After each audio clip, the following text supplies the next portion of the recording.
प्यारे साथियों नमस्कार, मैं दीपक स्वागत करता हूं बिहार के number 1 YouTube channel DLS education Vidyakul पर। साथियों सभी लोग क्लास में जुड़े रहिए क्योंकि आज का सेशन आपके लिए फिर से एक बार जानदार शानदार होने वाला है। क्योंकि कक्षा 9वीं का वो महत्वपूर्ण टॉपिक जहां से लगातार आपकी परीक्षा में प्रश्न पूछे जाते हैं वही मैं आपको कराने वाला हूं। यानी कि आज कक्षा 9वीं में हम सामाजिक विज्ञान में क्या देखेंगे, संविधान का निर्माण। आखिर संविधान के निर्माण की क्या प्रक्रिया थी, इनके बारे में अध्ययन करेंगे और जो आपकी परीक्षा से संबंधित महत्वपूर्ण प्रश्न पूछे जाते हैं उनके बारे में सारा अध्ययन करेंगे। तो क्लास को पूरा देखिएगा, आई होप आपको पूरा एंजॉय आएगा, बहुत मजा आने वाला है क्लास में साथियों। तो आइए हम लोग अपने सेशन की शुरुआत करते हैं। यानी कि आज हम जानेंगे संविधान के निर्माण को, कि संविधान का निर्माण हमारा कैसे हुआ।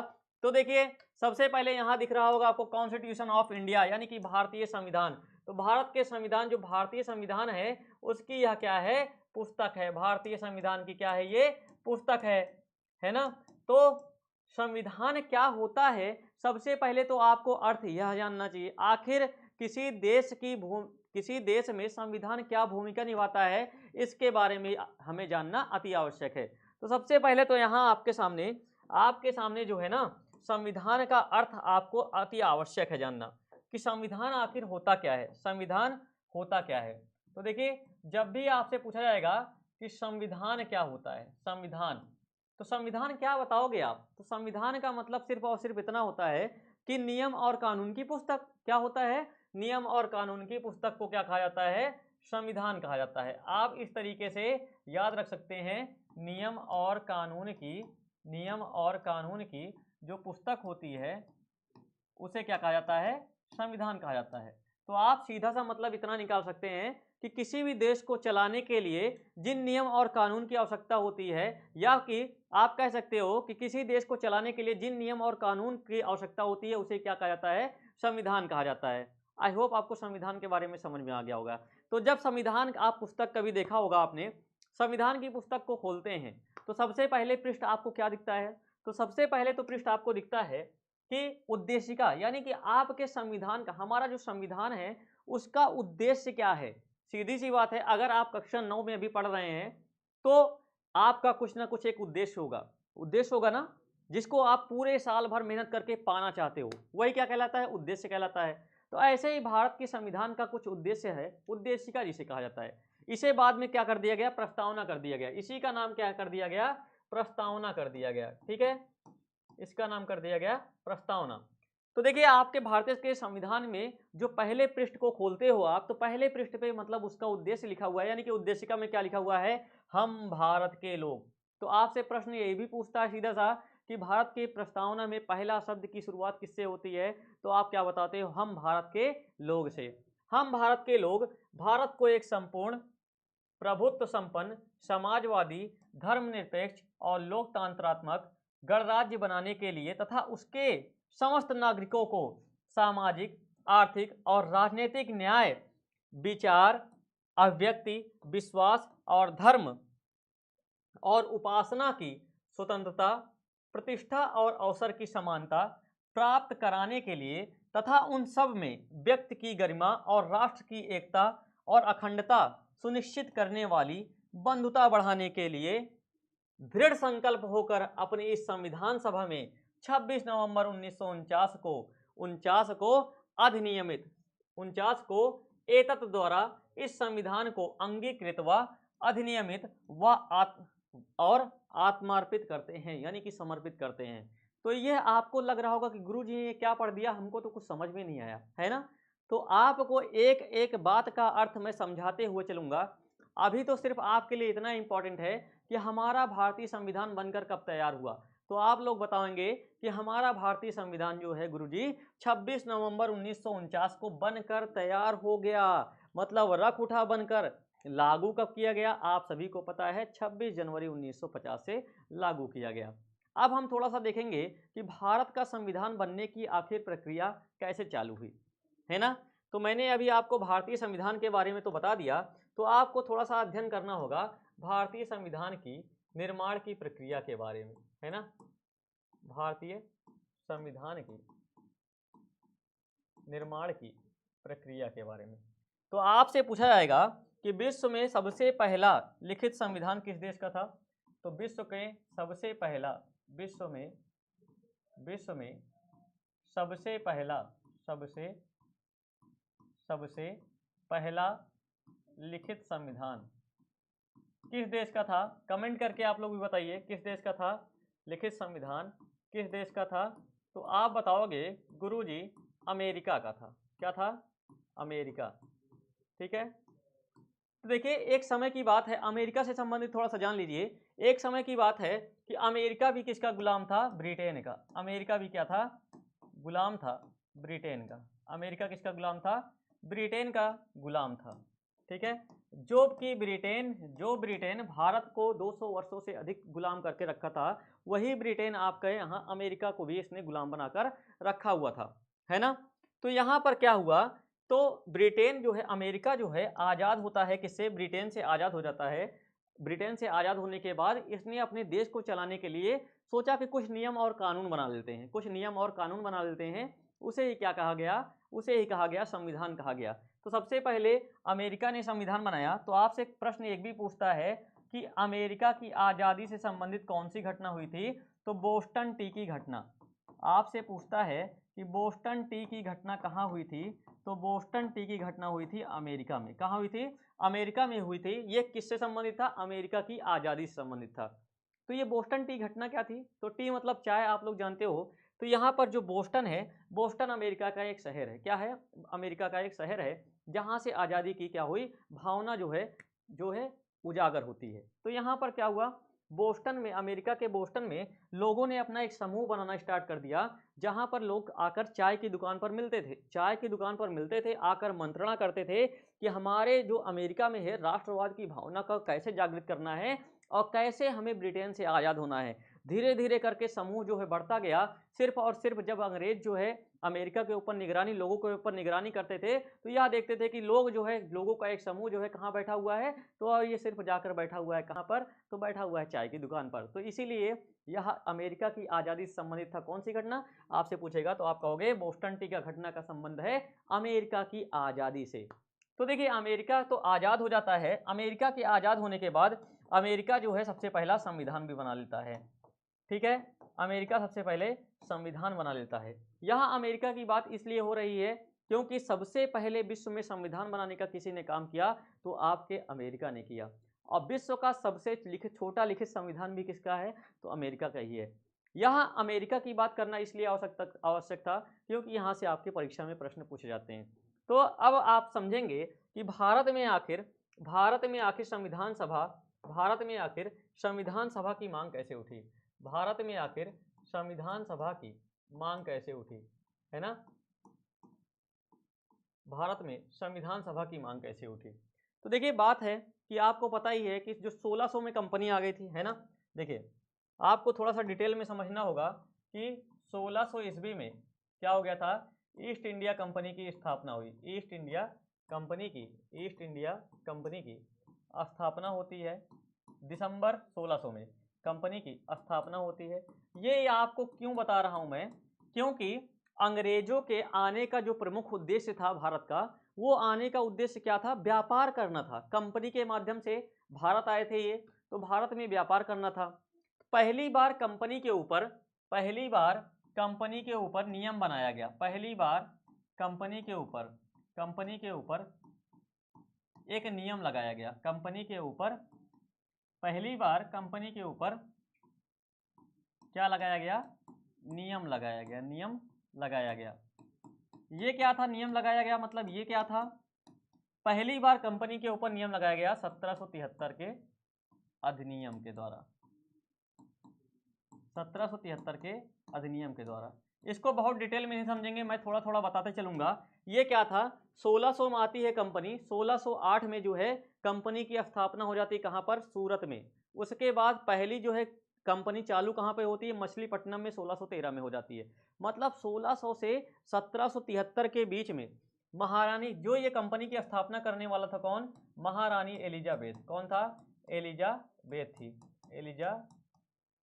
महारानी एलिजाबेथ थी। महारानी एलिजाबेथ ने है ब्रिटेन से जो है परमिशन दी कैप्टन हॉकिंस को कि जाइए आप भारत में व्यापार करिए। तो भारत में व्यापार करने को लेकर जब कंपनी आती है, भारत आती है, तो यहाँ पर व्यापार आरंभ कर देता है। और जब यहाँ से व्यापार करके सब जब इंग्लैंड भेजा जाता है सामान, तो वहाँ से देखा जाता है कि जो भारत में आए थे गवर्नर लोग आए थे, जो गवर्नर जनरल लोग आए थे, उनकी संपत्ति में 100 गुना की वृद्धि हो गई। और ये लोग भारत से जाने के बाद ना अपनी एक सीट छोड़ के, जैसे भारत से कोई गवर्नर जनरल आया, भारत में आया, तो ये जब चला जाएगा, ब्रिटेन से कोई दूसरा गवर्नर जनरल आएगा, तो ये जो पहला जाता था ना, वो कहता था ऐसा है कि अभी मेरा बेटा भी आएगा मेरे बाद, तो एक सीट मेरे रिजर्व रखना, क्योंकि उसको पता था कि भारत में बहुत संपत्ति है, हम इस संपत्ति को ब्रिटेन ले जा सकते हैं और अपनी धन धान्य कर बढ़ा सकते हैं।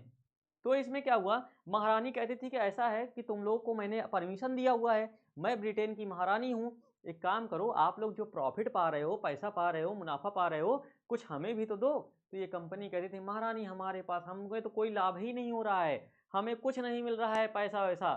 तो सोचिए 1608 में कंपनी की स्थापना होती है और 1773 में पहली बार महारानी एलिजाबेथ ने क्या कर दिया, पहली बार नियम और कानून इस पर लगा दिया। आपके मन में आ रहा होगा क्या सर महारानी एलिजाबेथ इतने दिनों तक जिंदा थी? जी नहीं, ये महारानी एलिजाबेथ प्रथम थी, उसके बाद इनकी दूसरी पीढ़ी प्रथम द्वितीय आई, फिर तृतीय आई, और ऐसे ही करके इनकी पीढ़ियां चलती रही। ठीक है, आज भी महारानी एलिजाबेथ जो है जिंदा है, तो मतलब इसका मतलब कि उनकी एक पीढ़ी जो है जिंदा है महारानी एलिजाबेथ की। तो आपको बात समझ में, पहली बार इसके ऊपर कंपनी के ऊपर नियम और कानून बना दिया गया। क्या कर दिया गया? नियम और कानून बना दिया गया। तो 1773 से लेकर 1857 तक, 1857 तक क्या होता है, शासन जो होता है ना, भारत का शासन किसके हाथ में रहता है? कंपनी के हाथ में रहता है, कंपनी के हाथ में रहता है, कंपनी के हाथ में रहता है। उसके बाद क्या होता है, 1857 के बाद 1858 से लेकर 1947 तक का शासन जो होता है, शासन वह किसके हाथ में रहता है? महारानी एलिजाबेथ के हाथ में, महारानी एलिजाबेथ के हाथ में चला जाता है, एलिजाबेथ के हाथ में चला जाता है। तो इसका बताने का उद्देश्य यह था साथियों कि आपको सीधा सा मतलब होना चाहिए पता कि भारत में संविधान सभा, जो भारत का संविधान बना, कितनी कठिनाइयों के बाद बना है, इसीलिए इसको बताना अति आवश्यक है आपको। तो आप सभी के सामने ये बातें तो समझ में आ गई होंगी, तो आप सभी लोग समझ गए इसको। उसके बाद देखेंगे कि जब भारत की संविधान सभा की बात होती है, मतलब संविधान सभा की बात होती है ना, संविधान सभा की जब भी बात होती है, तो पहले तो आपसे पूछता है कि भारत के संविधान सभा की मांग, सबसे पहले पूछा जाता है कि संविधान सभा की मांग किसने किया था। तो मांग अगर देखेंगे तो अगर विश्व में सबसे पहले संविधान कहाँ बनता है? अमेरिका में बनता है, ये मैं आपको बता चुका हूँ बहुत अच्छी तरीके से। फिर आपसे पूछा जाता है कि भारत में संविधान सभा की मांग सबसे पहले किसने किया था? तो एम एन रॉय ने, ठीक है, इनका नाम क्या था? मानवेंद्र नाथ रॉय, इन्होंने संविधान सभा की पहली बार मांग की थी। कब की थी? 1934 में, 1934 में। ठीक है, तो आपसे प्रश्न पूछेगा कि भारत में संविधान सभा की मांग सबसे पहले किसने की? तो एम एन रॉय ने किया, 1934 में किया। ठीक है, तो देखिए इसके बाद जो है बात करेंगे संविधान सभा की, संविधान सभा की। जब हम संविधान सभा की बात करते हैं तो सबसे पहले तो आपसे पूछता है कि पहली बार संविधान सभा की मांग किसने किया था? पहली बार संविधान सभा की मांग किसने किया था? तो ये किया था बाल गंगाधर तिलक ने, बाल गंगाधर तिलक ने, बीजी तिलक ने। तो अभी आप कहोगे कि सर अभी तो आपने एम एन रॉय ने बताया, किंतु बेटा ये क्या था ना, अप्रत्यक्ष रूप से था। मतलब इन्होंने, इनकी एक पुस्तक थी, क्या? स्वराज वीर। क्या थी? स्वराज वीर। स्वराज वीर जो है पुस्तक के माध्यम से किया था, जबकि प्रत्यक्ष रूप से संविधान सभा की मांग, प्रत्यक्ष रूप से संविधान सभा की मांग, संविधान सभा की मांग एम एन रॉय ने किया था। किसने किया था? एम एन रॉय ने 1934 में किया था। इतनी बातें आपको समझ में आ गई है ना। अब हम आपके टॉपिक को कवर करेंगे। ये एक छोटा सा बेसिक पॉइंट था कि आखिर संविधान सभा का गठन कैसे होता है। तो आपसे कई बार ये भी पूछता है कि संविधान सभा का गठन, संविधान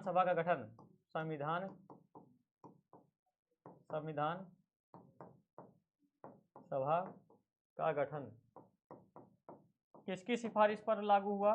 किसकी सिफारिश पर हुआ? किसकी सिफारिश पर हुआ? तो आप कहोगे ना कैबिनेट मिशन, कैबिनेट मिशन। ठीक है, इसको भी याद रखिए, कैबिनेट मिशन की सिफारिश पर। कैबिनेट मिशन कब आया था? 1946 में आया था। ठीक है, इसको आप लोग याद रखेंगे। कैबिनेट मिशन कब आया था? 1946 में। तो देखिए, आपके हम चैप्टर को कवर करेंगे। तो सबसे पहले जब संविधान के निर्माण की बात आती है ना, तो आपके चैप्टर में है कि दक्षिण अफ्रीका में लोकतांत्रिक संविधान कैसे बना। दक्षिण अफ्रीका में आपके अध्याय में टॉपिक है कि दक्षिण अफ्रीका में संविधान कैसे निर्माण हुआ, संविधान का निर्माण कैसे हुआ। तो देखिए, आपको पता है कि दक्षिण अफ्रीका में दो समुदाय के लोग रहते हैं। आप समुदाय का मतलब ले सकते हैं कि काले लोग रहते हैं और गोरे लोग रहते हैं, काले और गोरे लोग रहते हैं। इनमें आपस में क्या हुआ? बहुत मतभेद हुआ। बहुत मतभेद का मतलब था कि गोरों लोगों ने काले लोगों के ऊपर बहुत ही क्या किया, बहुत ही प्रतिशोध दिखाया और हमेशा इनको घृणा की निगाह से देखते रहे। आखिर में मतलब क्या होता है, काले लोगों को चाहे वो मतदान से वंचित कर दिया जाता है, उनका आर्थिक शोषण किया जाता है। तो गोरों के द्वारा लगातार जो है कालों का शोषण होना और धीरे धीरे वहाँ पर नेल्सन मंडेला की उत्पत्ति होना, और नेल्सन मंडेला ने कैसे इनका विरोध किया और नेल्सन मंडेला ने क्या सहायता की अपने संविधान को बनाने में, यानी कि दक्षिण अफ्रीका में संविधान के लागू होने के। तो इसी के बारे में आज इसमें हम अध्ययन करेंगे। तो देखिए, दक्षिण अफ्रीका में लोकतंत्र की स्थापना लंबे संघर्ष का परिणाम है। यहाँ के लोगों ने अपने संविधान का निर्माण किस प्रकार किया, इसके पीछे क्या है, बहुत लंबा इतिहास है। तो दक्षिण अफ्रीका में रंग भेद पर आधारित शासन व्यवस्था थी। दक्षिण अफ्रीका पर यह व्यवस्था यूरोप के गोरों लोगों ने डाल रखी थी। मतलब क्या था, जो दक्षिण अफ्रीका में काले और गोरे रंग का भेद था ना, ये किसके कारण था? ये यूरोप के लोगों, यूरोप के जितने भी लोग थे ये क्या थे, गोरे थे, और दक्षिण अफ्रीका या अफ्रीका के लोग क्या थे, काले थे। तो ये जो यूरोप के लोग थे यही जाकर कहाँ बसते हैं, अफ्रीका में बसते हैं, और क्या होता है, बड़ी संख्या में जाकर बसते हैं, जिससे क्या होता है, गोरे और कालों में संख्या ज़्यादा बढ़ती है, गोरों की संख्या ज़्यादा बढ़ जाती है, तो कालों को काफ़ी दबाने का प्रयास किया जाता है। उसके बाद देखिए 17वीं और 18वीं सदी में व्यापार करने आई यूरोप की कंपनियों ने दक्षिण अफ्रीका को भी उसी तरह हथियारों और जोर जबरदस्ती से गुलाम बनाया जैसे भारत को। यानी कि जैसे भारत में कंपनी का उद्देश्य था, भारत में अंग्रेजों का उद्देश्य था कि हम चलेंगे व्यापार करेंगे, उसके बाद धीरे धीरे उन्होंने अपना पांव पसारा भारत में और भारत को गुलाम करके रखा। ऐसे ही अफ्रीका में भी हुआ। अफ्रीका में भी कंपनी जाती है, व्यापार करती है और धीरे धीरे जोर जबरदस्ती और अपने सैनिकों के बल पर क्या करती है, पूरे के पूरे अफ्रीका को जो है कब्जे में ले लेती है, यानी कि गुलाम बना लेती है। भारत से यह क्या था, दक्षिण अफ्रीका और भारत में प्रमुख अंतर यह था कि दक्षिण अफ्रीका में भारतीयों की संख्या ज़्यादा थी और भारत में भारतीयों की संख्या ज़्यादा थी, जबकि गोरों की संख्या कम थी। दक्षिण अफ्रीका में क्या हुआ था, दक्षिण अफ्रीका में गोरों की संख्या ज़्यादा हो गई थी, क्योंकि ये यूरोप से काफ़ी अधिक मात्रा में वहाँ पहुँचे थे। दक्षिण अफ्रीका में बस गए और उन्होंने स्थानीय शासन को अपने हाथों में ले लिया। रंग भेद की राजनीति ने लोगों को चमड़ी के रंग के आधार पर बांट दिया। मतलब क्या था, इन्होंने अंग्रेजों ने जो आपका रंग भेद के रूप में बांटा, वो जिसको स्किन के कलर के हिसाब से बांटा। अगर बांटा कैसे, दक्षिण अफ्रीका के स्थानीय लोग की चमड़ी का रंग कैसा था, काला था, और आबादी में उनका क्या था, 3/4 हिस्सा था, और उन्हें अश्वेत कहा जाता था। मतलब क्या था, अश्वेत का मतलब जो श्वेत नहीं थे वो क्या थे, दक्षिण अफ्रीका के प्रमुख निवासी थे। ठीक है, और श्वेत और अश्वेतों के अलावा वहां मिश्रित नस्लों, जिन्हें रंगीन चमड़ी भी कहा जाता था, वो भारत से गए लोग भी थे। यानी कि जैसे बहुत काले लोग होते थे उनको कहा गया अश्वेत, किसके द्वारा, ब्रिटेन के लोगों के द्वारा। जो यूरोप से आए थे उन्हें कहा गया श्वेत, और जो भारत के लोग थे ना उनको कहा गया मिश्रित लोग कहा गया। तो देख, गोरे शासक गोरों के अलावा शेष सबको छोटा और नीचा मानते थे। इन्हें वोट डालने का भी अधिकार नहीं था। मतलब जो इंग्लैंड के लोग थे ना, जो ब्रिटेन के लोग थे, इन्होंने जो है अपने अलावा किसी को वोट डालने का अधिकार ही नहीं दिया। तो सीधी सी बात है, वोट डालने का अधिकार नहीं दोगे तो फिर क्या होगा, आपके अधिकारों का हमेशा हनन होगा, है ना। तो रंग भेद की शासन नीति अश्वेतों के लिए खास तौर से दमनकारी थी। उन्हें गोरों की बस्तियों में रहने बसने की इजाज़त भी नहीं थी। परमिट होने पर ही वे वहां जाकर काम कर सकते थे। यानी कि जो काले लोग थे ना, काले लोगों को किसी प्रकार की इजाजत ही नहीं थी कि वह गोरों लोग की बस्तियों में जा सके। सीधी सी बात है, जहां गोरे लोग रहेंगे वहां की अर्थव्यवस्था जो हो, वहां पर पैसे का जो काफी निछावर होगा, तो लोग जो है गोरों की बस्ती में जाकर काम भी नहीं कर सकते थे। ठीक है, तो अगर उन्हें वहां जाना होता था तो परमिट लेने की आवश्यकता पड़ती थी। देखिए, रेलगाड़ी, बस, टैक्सी, होटल, अस्पताल, स्कूल और कॉलेज, पुस्तकालय, सिनेमाघर, नाट्यगृह, समुद्र तट, तरणताल और सार्वजनिक शौचालयों तक में गोरों और कालों के लिए एकदम अलग अलग इंतजाम थे। यानी कि आप कह सकते हो कि पूरे अफ्रीका में, दक्षिण अफ्रीका में काले लोगों के लिए उनकी स्थिति जो थी बहुत दयनीय हो गई थी। उनको अगर किसी रेलगाड़ी में ट्रेवल करना है तो उनके लिए अलग व्यवस्थाएं होती थी, थर्ड क्लास की व्यवस्था होती थी। अगर उनको होटल में जाना है तो होटल में भी उनके लिए अलग व्यवस्थाएं होती थी। और पूरे दक्षिण अफ्रीका में कई ऐसे स्थान थे जहां पर उनका प्रतिबंध, निषेध कर दिया गया था, मतलब रोक दिया गया था। तो इस पृथककरण के या अलग अलग करने का इंतजाम कहा जाता था। इसे क्या कहा गया कि मतलब इनको पृथककरण का सिद्धांत कह सकते हो या अलग करने का सिद्धांत कह सकते हो कि यूरोप में दो समुदाय के लोग भिन्न भिन्न तरीके से रहते हैं। यानी कि दक्षिण अफ्रीका में दो समुदाय के लोग भिन्न भिन्न तरीके से रहते हैं, एक अश्वेत और एक श्वेत। उसके बाद अश्वेतों का संगठन बनाने और इसे भेदभावपूर्ण व्यवहार करने का विरोध करने का भी अधिकार नहीं था। यानी कि जो अश्वेत, जो काले लोग थे ना, वो दक्षिण अफ्रीका में गोरों का विरोध भी नहीं कर सकते थे। विरोध करने का मतलब सीधा सा था कि आपके अधिकार ही कोई नहीं था, आपके पास कोई अधिकार ही नहीं था, तो आप विरोध कैसे कर पाओगे। और 1950 ईस्वी से ही अश्वेत, रंगीन चमड़ी वाले और भारतीय मूल के लोगों ने रंग भेद प्रणाली के खिलाफ संघर्ष किया और इन्होंने विरोध प्रदर्शन किए और हड़ताल आयोजित की। भेदभाव वाली इस शासन प्रणाली का विरोध करने वाले संगठन कई थे। तो मेरा कहने का मतलब है कि यहाँ पर क्या हुआ, धीरे धीरे विरोध इतना बढ़ता गया। सीधी सी बात है, कब तक लोगों को आप दबा कर रख सकते थे। ऐसा ही हुआ दक्षिण अफ्रीका में। धीरे धीरे भारतीय मूल के लोग और काले लोग जो है मिलकर क्या करते हैं, गोरे लोगों का विरोध करते हैं और क्या करते हैं, एक संगठन अफ्रीकी नेशनल कांग्रेस के झंडे तले एकजुट हुए। इनमें कई मजदूर संगठन भी जुड़े, कम्युनिस्ट पार्टी भी जुड़ी और अनेक समझदार और संवेदनशील गोरे नेशनल कांग्रेस के साथ आए और उन्होंने इस संघर्ष में प्रमुख भूमिका निभाई। तो क्या हुआ, जो अफ्रीकी नेशनल कांग्रेस बनाया गया, लोगों का संगठन बनाया गया जिसमें कई लोगों को शामिल किया गया। जैसे कम्युनिस्ट पार्टी थी जो कि पूरे के पूरे अफ्रीका के लोगों के हित को साझना चाहती थी, हित को ऊपर रखना चाहती थी। भारतीय मूल के लोग शामिल हुए, समझदार लोग शामिल हुए और कई गोरे जो कि मानते थे कि अफ्रीका में हमारे के द्वारा कई गोरे जो थे वो जानते थे कि हमारे द्वारा अफ्रीका में गलत काम किया जा रहा है, ऐसा लोगों के साथ विरोध नहीं होना चाहिए। वह भी क्या होते हैं, इस पार्टी में शामिल होते हैं, इस संघर्ष में शामिल होते हैं। और अनेक देशों ने रंग भेद की निंदा की और इस व्यवस्था के खिलाफ आवाज उठाई। लेकिन गोरी सरकार ने हजारों अश्वेतों और रंगीन चमड़ी वाले लोगों की हत्या और दमन करते हुए अपना शासन जारी रखा।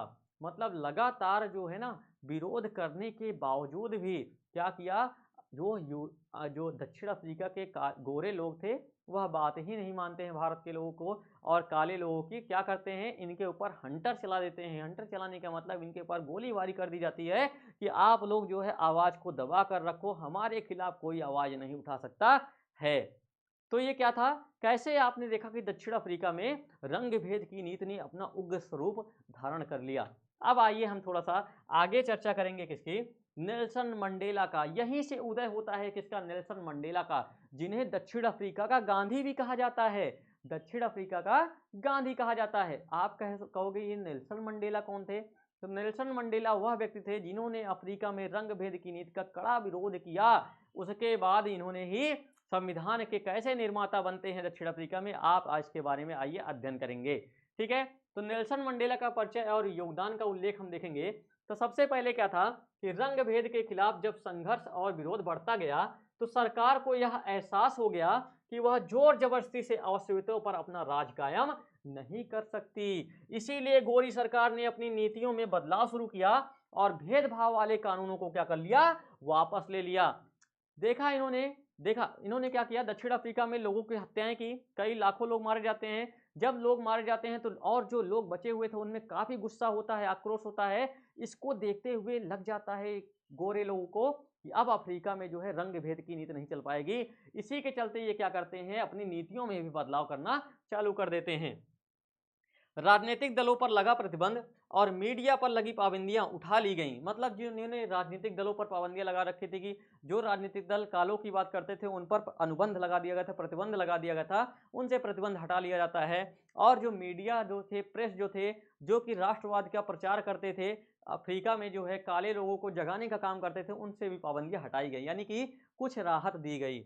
उसके बाद 28 वर्षों तक जेल में कैद रखने के बाद नेल्सन मंडेला को आज़ाद कर दिया गया। आखिर दक्षिण अफ्रीका में भी गणतंत्रात्मक प्रजातंत्र का नया झंडा लहराया और यह दुनिया का एक नया लोकतांत्रिक देश बन गया। क्या होता है, नेल्सन मंडेला जो थे, लगातार विरोध के कारण इनको 28 वर्षों तक जेल में भी बंद रखा जाता है। किंतु जब अंग्रेजों ने कि गोरों ने अपनी नीतियों में चेंज किया तो उन्होंने क्या कर दिया, नेल्सन मंडेला को भी आज़ाद कर दिया। देखिए, रंग भेद वाली व्यवस्था समाप्त हो जाती है और सभी नस्ल के लोगों की मिलीजुली सरकार जो के गठन का रास्ता खुल जाता है। और यह सब कैसे हुआ, इन सभी असाधारण बदलाव के बाद नए दक्षिण अफ्रीका के पहले राष्ट्रपति नेल्सन मंडेला। कौन, तो आपसे पूछता है दक्षिण अफ्रीका के पहले राष्ट्रपति कौन बने थे, तो नेल्सन मंडेला बने थे। के मुंह से कैसे हुआ था, तो देखिए नेल्सन मंडेला ने क्या कहा कि ऐतिहासिक रूप से एक दूसरे के दुश्मन रहे दो समूह रंगभेद वाली शासन व्यवस्था की जगह शांतिपूर्ण ढंग से लोकतांत्रिक व्यवस्था अपनाने पर सहमत हो गए, क्योंकि दोनों को एक दूसरे की भलमन चाहत पर भरोसा था और वे इसे मानने को तैयार थे। यानी कि आप कह सकते हो कि नेल्सन मंडेला ने कहा कि अब हमारे यहाँ दक्षिण अफ्रीका में किसी भी प्रकार का रंग भेद की नीति नहीं अपनाई जाएगी, सिर्फ और चलेगा सिर्फ और सिर्फ दक्षिण अफ्रीका में शांति व्यवस्था रहेगी। चाहे वो गोरे रहेंगे, वो चाहे काले रहेंगे, चाहे वो मिश्रित लोग रहेंगे, सब आपस में मिलजुल कर ही कार्य करेंगे। बात समझ में आ गई होगी आपको। अगर आपको क्लास पसंद आ रही हो ना बेटा, क्लास को लाइक भी करते रहिए। आगे हम देखते हैं, तो आगे हम देखेंगे कि स्त्री और पुरुष की समानता भी बढ़ती है। मतलब स्त्री और पुरुष को जो है समान निगाहों से देखा जाता है। लोकतांत्रिक मूल्यों, सामाजिक न्याय और मानवाधिकारों पर आधारित नए दक्षिण अफ्रीका का निर्माण होता है। एक पार्टी ने दमन और नृशंस हत्याओं के शासन पर जोर दिया था और दूसरी पार्टी ने आज़ादी की लड़ाई की अगुवाई की थी। यानी कि गोरों ने क्या किया था, लोगों को मारा पीटा, उनका दमन किया। उसी की जगह जो आपके नेल्सन मंडेला की पार्टी आती है, नेल्सन मंडेला राष्ट्रपति बनते हैं, तो उन्होंने कैसे जो है लोगों की भलाई के लिए कार्य किया, इसके बारे में आप देख रहे हैं। फिर क्या है, नए संविधान के निर्माण के लिए दोनों ही साथ साथ बैठे और 2 वर्षों की चर्चा और बहस के बाद एक बेमिसाल संविधान में बनाने में सफल रहे। इस संविधान में नागरिकों को व्यापक अधिकार दिए गए, यानी कि धीरे धीरे करके 2 वर्षों के बाद दक्षिण अफ्रीका का संविधान बन जाता है, जहां पर इनको कुछ अधिकार दिए जाते हैं और अतीत के दुष्स्वप्न से बाहर मिलकर इस बात पर सहमति बनी कि अब वे हर समस्या के समाधान में पूर्वाग्रह से मुक्त होकर सबकी भागीदारी होगी। यानी कि जब संविधान बन जाता है तो लोगों को आश्वासन दिया जाता है नेल्सन मंडेला के द्वारा कि अब जो भी होगा, जब भी आपके देश के लिए कोई कार्य किए जाएंगे तो आपको अब किसी से पूछने की आवश्यकता नहीं है, क्योंकि अब हमारा देश जो होगा संविधान के हिसाब से चलेगा। तो आई होप आपको पूरी बातें जो है बहुत अच्छी तरीके से समझ में आ रही होंगी। तो देखिए, दक्षिण अफ्रीकी संविधान से दुनिया भर के लोकतांत्रिक लोग प्रेरणा लेते रहे और अभी हाल तक जिस देश की दुनिया भर में अलोकतांत्रिक और तरीकों के लिए निंदा की जाती थी, उसे अब लोकतंत्र के मॉडल के रूप में देखा जाता है। तो सीधी सी बात है कि नेल्सन मंडेला के आर्थिक अथक प्रयासों के बाद जो है दक्षिण अफ्रीका में दक्षिण अफ्रीका में संविधान लागू हो जाता है। तो आप लोगों को समझ में आ रहा होगा कि संविधान के लिए दक्षिण अफ्रीका में कैसी जंगें लड़ी गई। यह कार्य दक्षिण अफ्रीकी लोगों द्वारा साथ रहने, साथ काम करने के दृढ़ निश्चय और पुराने कड़वे अनुभवों को आगे के इंद्रधनुषी समाज बनाने में एक सबक के रूप में प्रयोग करने की समझदारी दिखाने के कारण संभव हुआ। तो यानी कि यह प्रयास कैसे संभव हुआ, आखिर दक्षिण अफ्रीका में संविधान कैसे लोगों को मिल गया, आखिर दक्षिण अफ्रीका में लोकतंत्र की स्थापना कैसे हुई, तो कैसे हुई, वहां के लोगों की एकजुटता में। एकजुटता के कारण ही क्या हुआ, लोगों में राष्ट्रवाद की भावना को जागृत हुई, लोगों को राष्ट्र के प्रति प्रेम आया और लोगों ने अपने आज़ादी के लिए खुद से लड़ाई लड़ी। और क्या होता है कि गोरों के द्वारा अफ्रीका को छोड़कर जाना पड़ता है और ऐसे ही अफ्रीका में क्या होता है, संविधान सभा यानी कि संविधान का निर्माण होता है। और अभी भी अफ्रीका एक लोकतांत्रिक यानी कि साउथ अफ्रीका लोकतांत्रिक देश है, जहां पर संविधान का निर्माण हो चुका है ना। तो अब हम जानेंगे कि भारत में हमें संविधान की जरूरत क्यों पड़ी। आखिर भारत को संविधान की जरूरत क्यों पड़ी? सीधी सी बात है, अमेरिका आज़ाद हुआ, अमेरिका ने संविधान बनाया। दक्षिण अफ्रीका आज़ाद हुआ, दक्षिण अफ्रीका ने संविधान बनाया। तो हमें भी तो नियम और कानून की आवश्यकता थी। हमें भी तो अंग्रेजों ने गुलाम बना रखा था। हमारे ऊपर भी 250 वर्षों तक राज किया गया था। हमारे ऊपर भी नियम और क्या लगे प्रतिबंध लगाए गए थे। हम भी तो अपनी स्वेच्छा से जी नहीं पाते थे। तो इसीलिए हमारे भारत में भी संविधान की सख्त आवश्यकता हुई। तो इसको हम समझेंगे तो हमें एक संविधान की जरूरत क्यों है, तो और संविधान क्या करता है, इस बात को दक्षिण अफ्रीका के उदाहरण से समझ सकते हैं आप। इस नए लोकतंत्र में दमन करने वाले और दमन सहने वाले दोनों ही साथ साथ समान हैसियत से रहने की योजना बना रहे थे। मतलब कौन? एक तो जो आपको मारता पीटता है वो भी साथ रह रहा है समाज में, और जो सह रहा है वो भी समाज में रह रहा है, दोनों साथ ही रहते हैं। और दोनों के लिए एक दूसरे पर भरोसा कर पाना आसान भी नहीं था। वे अपने हितों की रखवाली भी चाहते थे, और बहुसंख्यक क्या थे? अश्वेत थे। वे इस बात पर चौकस थे कि लोकतंत्र में बहुमत के शासन वाले मूल सिद्धांत से कोई समझौता न हो। उन्हें ढेर सामाजिक और आर्थिक अधिकार चाहिए थे। ठीक है, देखिए अल्पसंख्यक गोरों की, मतलब ये जो अंग्रेज थे ये कितनी संख्या में थे? बहुत थोड़ी सी संख्या, मुट्ठी भर संख्या में थे। और भारत में भी लोगों की संख्या क्या? भारतीय मतलब आप कह सकते हो काले, गोरों की निगाह में हम भी काले थे। आप कहोगे गुरुजी आप गोरे हैं, बिल्कुल नहीं बेटा, हम भी काले ही हैं, आप भी काले ही हैं। तो गोरों की निगाहों में सब काले थे। तो क्या था? अल्पसंख्यक गोरों अपने संपत्ति और विशेषाधिकारों की चिंता थी, और लंबी वार्ता के बाद दोनों पक्ष समझौते का रास्ता अपनाने को तैयार हुए। गोरे लोग जो थे बहुमत के शासन और एक व्यक्ति एक वोट को मान गए। वे गरीबों और मजदूरों के कुछ बुनियादी अधिकारों पर भी सहमत हुए। अश्वेत लोग भी इस बात पर सहमत हुए कि सिर्फ बहुमत के आधार पर सारे फैसले नहीं होंगे। वे इस बात पर राजी हुए कि बहुमत के जरिए अश्वेत लोग अल्पसंख्यक गोरों की जमीन जायदाद पर कब्जा नहीं करेंगे। यह समझौता आसान नहीं था, इसे लागू करना कहीं इससे ज्यादा कठिन था। इसे लागू करने के लिए पहली जरूरत थी कि वे एक दूसरे पर भरोसा करें, और अगर वे एक दूसरे पर भरोसा कर भी लेते तो क्या भविष्य में तो इधर तोड़ा जाएगा। ऐसी स्थिति में भरोसा बनाने और बरकरार रखने का तरीका एक ही था, जो बातें तय हुई उन्हें लिखित रूप से ले लिया जाए, जिससे सभी लोगों पर उन्हें मानने की बाध्यता रहे। भविष्य में शासकों का चुनाव कैसे होगा इसके बारे में नियम तय होकर लिखित रूप से आ जाते हैं। चुनी हुई सरकार क्या क्या कर सकती है और क्या क्या नहीं कर सकती है, यह भी लिखित रूप में मौजूद होता है। इन्हीं लिखित नियमों में नागरिकों के अधिकार भी होते हैं, परंतु ये नियम तभी काम करेंगे जब चुनाव जीतकर आने वाले लोग इन्हें आसानी से मनमाने ढंग से नहीं बदलते। तो कहने का मतलब है कि दक्षिण अफ्रीका में जैसे ही संविधान बन जाता है, वहां सबसे बड़ी समस्या क्या आती है कि अब देश जो होगा संविधान के अनुसार चलेगा। तो गोरों को ये बातें मतलब क्या होगा, सताने लगी कि संविधान के हिसाब से चलेगा तो ये अपने मौलिक कर्तव्यों को, मूल अधिकार को पहचान जाएंगे, ये अपने अधिकारों को जानने लगेंगे। तो ये जब अपने अधिकारों को जानेंगे तो जो हमारे द्वारा यहाँ की संपत्ति हड़पी गई है, जो कि अब हमारी है, तो अब हमें इन्हें वापस करना होगा। तो क्या हुआ, लोगों ने कहा, गोरों ने कहा कि ऐसा है कि जो ये देश चलेगा वो संविधान के हिसाब से चलेगा ही। आपको लग रहा होगा, इन्होंने कहा, जो काले थे इन्होंने कहा कि ऐसा है कि जब भी कुछ भी करना होगा देश में, हम बहुमत के हिसाब से कराएंगे, मतलब वोटिंग कराएंगे, उसी के हिसाब से ही हम जान पाएंगे इसको। तो वोटिंग कैसे होती थी? वोटिंग का मतलब था कि कालों की संख्या ज़्यादा थी, तो कालों की संख्या ज़्यादा के कारण ये वोटिंग से हमेशा जीत जाते। तो गोरों को ये भय सताने लगा कि जो हमारी संपत्ति है, हमारी जायदाद है, यह सभी की सभी कालों की हो जाएगी। तो इन्होंने क्या कहा, मतलब दक्षिण अफ्रीका वालों की हो जाएगी। तो दक्षिण अफ्रीका वालों से कहा कि आप जो है लिख कर दीजिए कि आपका बहुमत का जो फैसला होगा वह कभी हमारी संपत्ति के ऊपर नहीं लागू होगा। तो इन दोनों में क्या था, आपसी सामंजस्य होना बहुत बड़ी बात थी। काले गोरे पर यकीन नहीं करते थे, गोरे काले पर यकीन नहीं करते थे। इसमें हो क्या सकता था, तो गोरों ने कहा कि आप जो भी कह रहे हो इसको लिखित रूप से दे दो, तो इससे क्या होगा, हम आपकी बात को मान जाएंगे।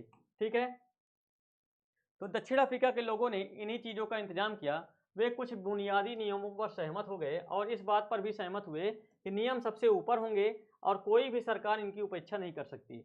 इन्हीं बुनियादी नियमों के लिखित रूप को संविधान कहते हैं। समझ में आया?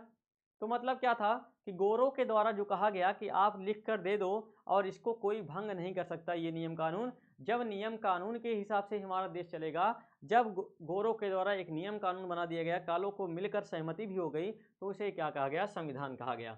संविधान रचना सिर्फ दक्षिण अफ्रीका को ही विशेषता नहीं है, दक्षिण अफ्रीका की ही विशेषता नहीं है, हर देश में सार्वभौमिक रूप से इसकी विद्यमानता अनुभव की जाती है। भले ही दुनिया भर के लोगों के बीच विचारों और हितों में फर्क रहता है, लोकतांत्रिक शासन प्रणाली हो या न हो, दुनिया के सभी देशों को ऐसी बुनियादी नियमों की जरूरत होती है। यह बात सिर्फ सरकारों पर ही लागू नहीं होती, हर संगठन के कायदे कानून होते हैं, संविधान होता है। और इस तरह के इलाके का कोई क्लब हो या सहकारी संगठन हो या फिर राजनीतिक, सभी दल को एक संविधान की जरूरत होती है। यानी कि चाहे देश हो चाहे संस्था हो, सबको चलाने के लिए एक नियम और कानून की आवश्यकता होती है, जिसे आप संविधान कहते हो। संविधान एक ऐसा लिखित दस्तावेज है जिसे किसी देश के नागरिक स्वाभाविक रूप से मानते हैं। संविधान सर्वोच्च कानून है जिससे किसी क्षेत्र विशेष में रहने वाले लोगों के बीच आपसी संबंध तय होने के साथ साथ लोगों और सरकार के बीच संबंध भी तय होते हैं। तो मतलब किसी भी देश को चलाने के लिए जब लोगों और सरकार के बीच सामंजस्य बैठाना होता है, तो वहाँ उस देश में संविधान जो है सख्त से सख्त आवश्यक होता है। देखिए, भारतीय संविधान के निर्माण के बारे में अब चर्चा करेंगे। अभी तक आप देख रहे थे दक्षिण अफ्रीका में संविधान क्या था, कैसे बना, आखिर दक्षिण अफ्रीका आजाद कैसे होता, कैसे उसने संवैधानिक प्रक्रिया को अपनाया। अब हम जानेंगे भारत के संविधान का निर्माण। देखिए, भारत में संविधान निर्माण का कार्य बहुत कठिन परिस्थितियों के बीच हुआ था, आपको पता ही है। जैसे विशाल और विविधता भरे देश के लिए संविधान बनाना आसान काम नहीं था। भारत के लोग तब गुलाम की हैसियत से निकलकर नागरिक की हैसियत से पाने जा रहे थे, नागरिक की हैसियत पाने जा रहे थे। देश ने धर्म के आधार पर हुए बंटवारों की विभीषिका झेली थी और भारत और पाकिस्तान के लोगों के लिए बंटवारा भारी बर्बादी और दहलाने वाला था। तो देखिए, भारत के संविधान के निर्माण के बारे में जब चर्चा की जाएगी तो आपसे पूछा जाएगा कि कैबिनेट मिशन क्या था। तो कैबिनेट मिशन क्या था साथियों, तो क्या था, कैबिनेट मिशन की सिफारिश पर ही भारत का संविधान लागू होता है और इसी की सिफारिश पर क्या होता है, संविधान सभा का गठन होता है, संविधान सभा बन जाती है। संविधान सभा इसी की सिफारिश पर क्या होता है, सिफारिश का 1946 में आता है और ये कहता है कि ऐसा है कि अपना संविधान एक बनाओ, अपना एक संविधान बनाओ। क्या आप भारतीयों के अंदर ऐसी क्षमता है कि अपना संविधान बना लोगे? तो कैबिनेट मिशन ने कहा, तो भारतीयों ने कहा कि हाँ बिल्कुल हम संविधान बना सकते हैं। तो देखिए 9 दिसंबर 1946 को क्या होता है, 9 दिसंबर 1946 को क्या होता है, संविधान सभा की पहली बैठक हो जाती है। क्या होता है, संविधान सभा की पहली बैठक होती है, पहली बैठक होती है। संविधान सभा की पहली क्या होती है, बैठक होती है। और इसके अध्यक्ष कौन होते हैं, अध्यक्ष होते हैं सच्चिदानंद सिन्हा।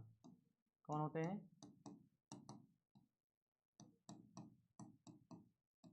ठीक है। उसके बाद 11 तारीख आती है 1946, दूसरी बैठक होती है, पहली बैठक होती है, पहली बैठक, उसके बाद दूसरी बैठक, उसके बाद तीसरी बैठक। ये 3 तारीखों को आपको याद करना है। तो देखिए 9, 11 और 13, 9, 11 और 13 को याद रखिएगा। तो संविधान सभा की पहली बैठक होती है और अस्थायी अध्यक्ष बनाए जाते हैं। कौन, सच्चिदानंद सिन्हा जो थे अस्थायी अध्यक्ष। ये क्या थे, पूरे संविधान सभा के सबसे वृद्ध व्यक्ति थे। कौन थे, सबसे वृद्ध व्यक्ति थे, कौन, सच्चिदानंद सिन्हा। उसके बाद 11 तारीख को क्या होता है, डॉक्टर राजेंद्र प्रसाद को क्या बना दिया जाता है, संविधान सभा का अध्यक्ष बना दिया जाता है। कौन सा, अस्थायी अध्यक्ष, परमानेंट, क्या, परमानेंट अध्यक्ष बना दिया जाता है। अब ये लगातार जो है अध्यक्ष बने थे। उसके बाद 13 दिसंबर 1946 को क्या हुआ था, पंडित जवाहरलाल नेहरू ने उद्देशिका प्रस्ताव प्रस्तुत किया था। जो उद्देशिका आपने सबसे पहले पढ़ा था, उसी प्रस्ताव को, उद्देशिका प्रस्ताव को प्रस्तुत किया था, उद्देशिका प्रस्ताव को प्रस्तुत किया था। किसने, पंडित जवाहरलाल नेहरू ने, पीटी नेहरू ने। ठीक है, ये आपको बात समझ में आ गई होगी। अगर आपसे पूछा जाता है कि हमारा संविधान बनकर कितने दिनों में तैयार हुआ, तो संविधान जो था हमारा बनकर तैयार हुआ कब तक, संविधान जो है, संविधान लागू कब हुआ, मतलब बनकर तैयार कब हुआ, तो संविधान बनकर तैयार कब हुआ, तैयार हुआ था हमारा कब, 26 नवंबर 1949 को, 1949 को। और संविधान जो है हमारा, संविधान लागू कब हुआ, तो लागू हुआ कब, 26 जनवरी 1950 को, 1950 को। समय कितना लगा, समय कितना लगा, 2 वर्ष 11 माह 18 दिन। पैसा कितना लगा, खर्च कितना आया, 63,96,712 रुपये। आप कह सकते हो इसको कि लगभग 64 लाख रुपए का खर्च आया था। ये आपको संविधान सभा से संबंधित कुछ बातें आपको याद रखनी है। इसके बाद हम क्या जानेंगे कि देखिए संविधान का क्या था,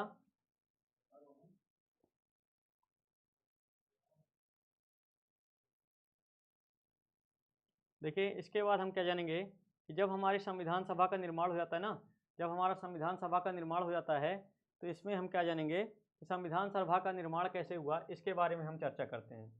ठीक है, तो मैं आपको संविधान के बारे में थोड़ी सी डिटेल दे रहा था। उसके बाद क्या हुआ, संविधान सभा जो था ना, संविधान सभा कैसे गठन हुआ, तो ये देखिए चुने हुए जनप्रतिनिधियों की जो सभा संविधान सभा नामक विशाल दस्तावेज को लिखने का काम करती है, उसे क्या कहते थे, संविधान सभा कहते थे।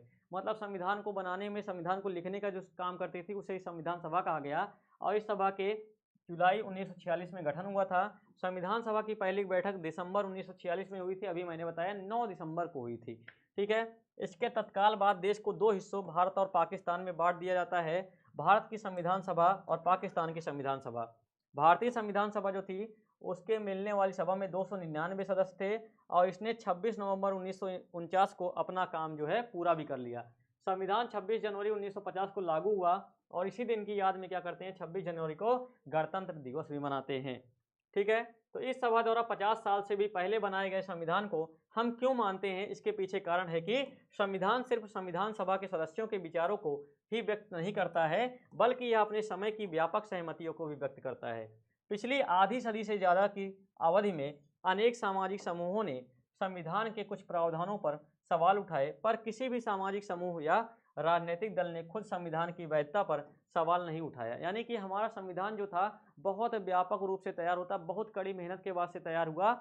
आखिर ये कैसे हुआ, इसके बारे में मैं आपको बता चुका हूँ, है ना। तो आपका संविधान में किसी प्रकार की जो है, किसी प्रकार की कठिनाइयाँ देखने को नहीं मिलती। संविधान को मानने का दूसरा कारण यह है कि संविधान सभा में भारत के लोगों का ही प्रतिनिधित्व रहा है। उस समय सार्वभौम वयस्क मताधिकार नहीं था, इसीलिए संविधान सभा का चुनाव देश के लोग प्रत्यक्ष ढंग से नहीं कर सकते थे। इसका चुनाव मुख्य रूप से प्रांतीय असेंबलियों के सदस्यों ने ही किया था। इसके कारण देश के सभी भौगोलिक क्षेत्रों का ही इसमें उचित प्रतिनिधित्व हो गया था। सामाजिक रूप से इस सभा में सभी समूह, जाति, धर्म और देशों के लोग थे। यानी कि जो हमारा पहले था चुनाव जो था, जिसमें संविधान सभा में 299 सीटें जो थी, जो लोग आज वोटिंग के हिसाब से करते हो ना, पहले ये सुविधाएं जो थी नहीं थी। मतलब सभी का मूल्य, मतलब मूल्य एक नहीं था, इसको प्रांतों में बांट दिया गया था। ठीक है, और क्या कर दिया गया था, लोगों को वर्ण, धर्म, जाति के आधार पर क्या कर दिया था, इसमें जो था थोड़ा सा प्रतिनिधित्व कर दिया गया था। अगर संविधान सभा का गठन सार्वभौम वयस्क मताधिकार के जरिए हुआ होता तब भी इसका स्वरूप काफी कुछ इसी तरीके से होता। अंततः जिस तरह संविधान सभा ने काम किया वह संविधान को एक तरह से पवित्रता और वैधता देता है। संविधान सभा का काम काफी व्यथित और खुला सर्वसम्मति बनाने के प्रयास पर आधारित था। सबसे पहले कुछ बुनियादी सिद्धांत तय किए गए, उन पर सबकी सहमति बनाई गई। फिर प्रारूप समिति के प्रमुख doctor BR Ambedkar, doctor Bhimrao Ambedkar, आपसे प्रश्न पूछता है कि प्रारूप समिति के अध्यक्ष कौन थे, तो डॉक्टर भीमराव अम्बेडकर थे। चर्चा के लिए एक प्रारूप संविधान बनाया गया। संविधान के प्रारूप की प्रत्येक धारा पर कई कई दौर में चर्चा हुई। 2000 से ज़्यादा संशोधनों पर विचार किया गया। प्रारूप समिति का मतलब मसौदा, यानी कि हमारा ड्राफ्टिंग, हमारा संविधान कैसे होगा, उसकी ड्राफ्टिंग के अध्यक्ष कौन थे, डॉक्टर भीमराव अम्बेडकर थे। ठीक है, देखिए 3 वर्षों में 114 दिन, ये आप याद रखिएगा कितनी दिन बैठक हुई थी, 114 दिनों की गंभीर चर्चा हुई। सभा में पेश हर प्रस्ताव, हर शब्द और कहीं कहीं हर बात को रिकॉर्ड किया गया और संभाल कर रखा गया। कॉन्स्टिट्यूट असेंबली डिबेट्स नाम से 12 मोटे खंडों में प्रकाशित किया गया। इन्हीं बहसों से हर प्रावधान के पीछे एक सोच थी और तर्क को समझा जा सकता है। संविधान की व्यापकता के लिए भी इस बहस के दस्तावेजों का उपयोग होता है। देखिए आइए संविधान की कुछ प्रमुख विशेषताओं के बारे में देख लेते हैं। तो ये क्या है, संविधान की प्रमुख विशेषताएं, जहां से आपके परीक्षा में प्रश्न पूछे जाते हैं। देखिएगा ये क्या होता है, सबसे पहले प्रमुख विशेषता है संप्रभुता। संप्रभुता जो है पहली विशेषता है। संप्रभुता का मतलब ये होता है कि जैसे मान लीजिए कि हमारा देश है, यह क्या है, एक संप्रभुत्व संपन्न देश है। कैसा है, संप्रभुत्व संपन्न देश है। तो मान लीजिए कि हमारा देश है, तो हमारे देश के अंदर जो है, जैसे मान लीजिए चीन है, तो चीन जो है हमारे देश के अंदर नहीं आ सकता है, या हमारे देश के लोग कहीं बाहर नहीं, हमारा देश का राज्य जो होगा कहीं बाहर नहीं जा सकता। हमारे जो देश की सीमाएं हैं वह निर्धारित हैं। हमारे देश की सीमा के कोई राज्य बाहर नहीं जा सकते और बाहर का कोई देश जो है हमारे देश के अंदर नहीं आ सकता है। यही क्या कहलाता है, संप्रभुता कहलाती है। संप्रभुता का मतलब आप लोग को समझ में आ गया होगा कि हमारे जो देश की सीमाएं हैं वह क्या है, यानी कि हमारा जो है हमारा देश कैसा है, संप्रभु संपन्न है। बात समझ में आ गई हुई कि हमारे देश की जो सीमाएं हैं उसके अंदर या बाहर कोई आ जा नहीं सकता। इसी को क्या कहते हैं? संप्रभुता कहते हैं। विशालतम लिखित संविधान हमारे संविधान की प्रमुख विशेषता है। मतलब विश्व का सबसे बड़ा लिखित संविधान किस देश का है? भारत का है। यह इसकी प्रमुख विशेषता है। लोकतांत्रिक गणराज्य का मतलब है यह हमारा देश क्या है? एक लोकतांत्रिक देश है। यह इसकी क्या है? प्रमुख विशेषता है। उसके बाद समाजवादी राज्य है, यानी कि यहाँ पर सरकार की भी एक अपनी प्रमुख रोल है। उसके बाद धर्मनिरपेक्षता है, यानी कि किसी भी धर्म को क्या है आप मान सकते हो। यह भी हमारी क्या है? संविधान की प्रमुख विशेषता है। संसदीय शासन प्रणाली है और संघीय शासन प्रणाली है यहाँ पर, यानी कि आप कह सकते हो कि यहाँ पर जो है केंद्र और राज्यों में क्या कर दिया गया है? शक्तियों का बंटवारा किया गया है। यहाँ पर 2 स्तरीय सरकार व्यवस्था है। न्यायपालिका की स्वतंत्रता है, मतलब न्यायपालिका भी स्वतंत्र है। अगर आप भारत के लोग हैं, अगर आपको ऐसी धर्म आपके जो संविधान में ऐसा नियम का उल्लेख किया गया है कि अगर आपको सरकार के द्वारा कोई भी प्रॉब्लम होती है तो आप जाकर न्यायपालिका में अपनी गुहार लगा सकते हैं। मौलिक अधिकार और मौलिक कर्तव्य भी दिए गए हैं संविधान में, ये भी संविधान की प्रमुख विशेषता है। राज्य के कुछ कर्तव्य बताए गए हैं, ये भी संविधान की विशेषता है। वयस्क और सार्वजनिक मताधिकार दिए गए हैं, ये भी आपकी क्या है? संविधान की प्रमुख विशेषताएं हैं। एकल नागरिकता और एक राष्ट्र की व्यवस्था जो है आपके संविधान की प्रमुख विशेषताएं हैं। उसके बाद यहाँ पर देखिए महत्वपूर्ण शब्दावली दी गई है जिसको आपके परीक्षा की दृष्टि से काफ़ी इंपॉर्टेंट है, यहाँ समझना चाहिए। तो पहला संविधान है, तो देश को सर्वोच्च कानून जिसमें किसी देश की राजनीतिक और समाज को चलाने वाले मौलिक कानून होते हैं उसे कहते हैं संविधान। और धारा क्या है? किसी दस्तावेज का खास हिस्सा या अनुच्छेद होता है वो धारा कहलाता है। और संविधान सभा क्या होती है? तो जनप्रतिनिधियों की वह सभा जो संविधान लिखने का काम करती है उसे संविधान सभा कहते हैं। संविधान संशोधन मतलब क्या होता है? जब संविधान में कुछ नियम और कानून में चेंज किया जाता है तो उसे क्या कहते हैं? संविधान संशोधन। प्रारूप का मतलब होता है किसी कानूनी दस्तावेज का प्रारूप क्या होता है? किसी कानूनी दस्तावेज का प्रारंभिक जो रूप होता है उसे प्रारूप कहते हैं। दर्शन किसी सोच और काम को दिशा देने वाले सबसे बुनियादी विचार जो होते हैं वो कहलाते हैं दर्शन। और प्रस्तावना क्या है?